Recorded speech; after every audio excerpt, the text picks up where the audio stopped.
over 20 foundations together. Holy crap, she's thick.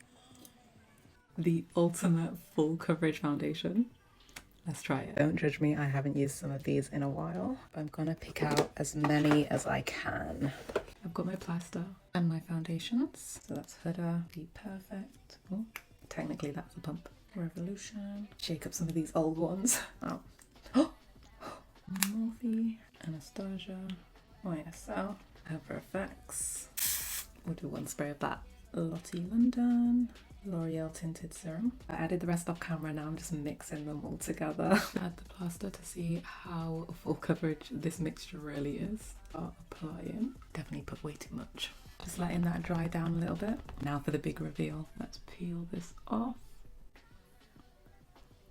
That was very satisfying. The foundation's way more yellow than my actual skin tone, but this is definitely full coverage. I just hope that it doesn't make me break out. But honest thoughts, what do you guys think? Would you try it?